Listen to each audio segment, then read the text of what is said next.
বিগত 29 তারিখ একটা সম্পূর্ণ মিথ্যা ঘটনাকে বাস্তবায়ন দিতে যাচ্ছে এই কিছু কুচিক্রি মহলের সাথে ঐক্য হয়ে। এই একজন ফারুক উনি উনার নিজ ছাদ থেকে মাতাল অবস্থায় পড়েছে, উনাকে সরকারি হাসপাতালে নিয়ে গেছে ওখান থেকে, এবং চিটাং হাসপাতালে নিয়ে গেছে, চিটাং থেকে উনি ঢাকায় নিয়ে গেছে, উনি মৃত্যুবরণ করেন। উনার ছাদে এই আমাদের পেশকারপাড়া এলাকা ব্যবসায়ী সমাজের কোনো লোক, একটা বাইরের লোক যদি ওনার ছাদে উঠে থাকে আমরা মাথা পেতে নেব, উনি এই মামলায় এন্ট্রি হবে। কিন্তু কেউ যদি ছাদে না উঠে মিথ্যা মামলায় যদি আমাদের ব্যবসায়ী বড় বাজার মৎস্য ব্যবসায়ী কল্যাণ সমিতির সাবেক সভাপতি সৈয়দ আকবরকে মিথ্যা মামলা দিচ্ছে, এবং একজন আফসার নামের আমাদের বড় বাজার ব্যবসায়ী সিনিয়র ব্যবসায়ী ওনার মৃত্যুর কালে ওনার দুইটি সন্তান, উনি একটা পানের দোকান করে দুইটি সন্তানকে মিথ্যা মামলায় জড়ানোর প্রতিক্রিয়া দেখতেছি আমরা। এখানে যাদেরকে কেস দিয়েছে সবগুলো মিথ্যে কেস দেওয়া হয়েছে, শুধু শুধু নির্দিষ্ট মানুষকে হয়রানি করতেছে। এখানে যারা কুরফারককে কেউ ধাক্কা দেয় না ছাদ থেকে, ও নিজেই পড়ে গেছে ছাদ থেকে পড়ে। ওর ফ্যামিলি, উনার ওয়াইফ আর ওনার ভাই, এরা সবাই গঠন অবস্থায় ছিল। এখন বুট্টু বলা যে উনিও ছিল, উনি স্বয়ং মুখ থেকে বলছে আমার ভাইকে কেউ ধাক্কা দেয় নাই, আমার ভাই এমনি ছাদ থেকে স্লিপ পেয়ে পড়ে গেছে। এখন আমাদের ফ্যামিলিতে পেশকারপাড়াবাসীকে বাঁধানোর জন্য, বাঁধানোর জন্য মিথ্যে কথা বলে সবাই মিথ্যে হয়রানি করতেছে সবাইকে। আমরা একটা সরকারের কাছে আকুল আবেদন করতেছি যে আমরা একটা সুস্থ বিচার চাই।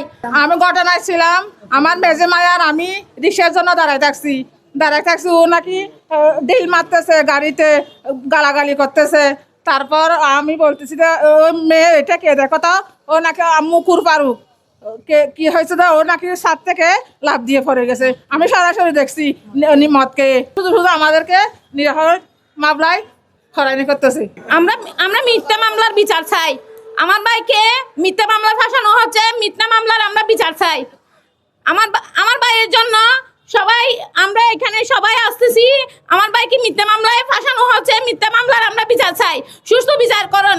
আমরা দেখতেছি দেখি দীর্ঘদিন আমাদের সাথে ব্যবসা জড়িত, তাহলে আমি আশা করি এই সৈয়দ আকবর ভাইয়ের ওই মামলা যাহাতে জড়ানো না হোক। নিরীহ মানুষকে আপনারা এই মামলা থেকে প্রত্যাহারের সুযোগ করে দেন। আমাদের এলাকাবাসী পক্ষ থেকে কৃতজ্ঞ থাকবে, হাজার হাজার মানুষের দোয়া থাকবে আপনাদের উপরে।